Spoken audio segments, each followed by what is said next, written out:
Today is officially the first day of our third annual homeless care package project. And if you did watch the last video, then you know we have funds left over from last year. And I'm so excited to let you know that we have a total of $233 that we are starting this year off with.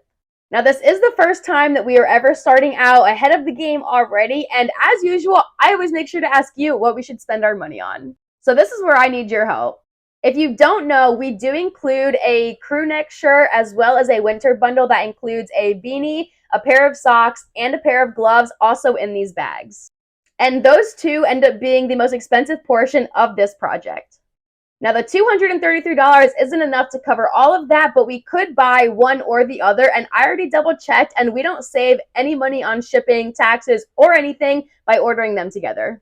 The second most expensive portion is the backpacks themselves, because we do not give little drawstring bags. We give actual padded backpacks because we want them to be comfortable under the assumption these bags are going to be getting worn a lot.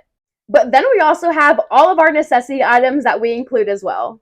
So this is where I need your help. Do we, one, order all of the crew neck shirts? It is only 36 shirts, and we're actually making 48 bags. So it would cost $164, and it still wouldn't cover all of the shirts we need. I would still need to order 12 more shirts, and the $233 is not enough to cover all of that. Two, do we order the backpacks so we have those out of the way? That would be about $156. Three, do we do the winter bundle, so the beanies, the socks, and the gloves? That's about $158. Or four, do we just start working on the necessity items like toothbrushes, toothpaste, etc.? Now, the $233 is more than the first three options. So even if we did just the 36 crew necks, the backpacks, or the winter bundles, we still have money left over that we would begin to start buying the necessity items. So let me know what you think we should be spending our money on first. And if you want to contribute to the cause so that way we can buy all of these items, I will make sure to leave all of the donation options here. And I do also have an Amazon wish list linked in my bio that if you prefer to buy things directly that we need instead of sending the money, you can do that as well. Now, if you did also watch the last video, you know that I mentioned this book, I May Not Have a Home, but I Do Have Rights. I stumbled across this book, and I think it is a great thing and very relative to what our project is, and I plan to be sharing a right from this book with you at the end of every single video. But before we can get into that, I'm going to let you know how this book even came to be. So this is the first page, and I'll put a picture here so that way you can read it at the same time that I am. From the street and into a book capturing the experience of homelessness.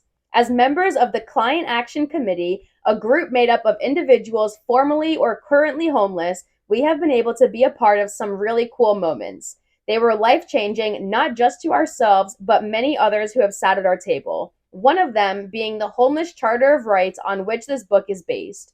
One day, a pile of photocopied papers was brought into a CAC meeting, and there was, I May Not Have a Home. There it was, 2 years of works in front of us as a children's book. Flipping page after page, seeing each drawing, seeing their interpretations, the only thing to do was to get it published. It took some hard work to get to this point. It has been a labor of love. Seeing the smiles as each of us look at these pages is amazing. Dear readers, thank you. You have brought joy to a lot of people, and that is a rare thing. And then a quick note from the author. This book is about teaching our children how strong our society can become when we start treating everyone with respect. Homelessness is a long stereotyped and misunderstood phenomenon, and instead of protecting our children from things we don't understand, we should learn together.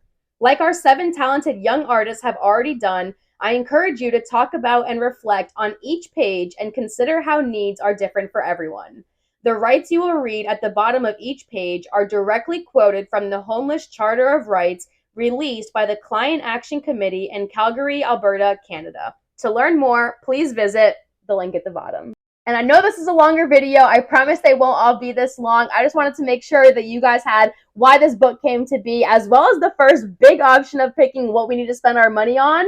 So for now, stay tuned until the next update and let me know what we should spend our money on first.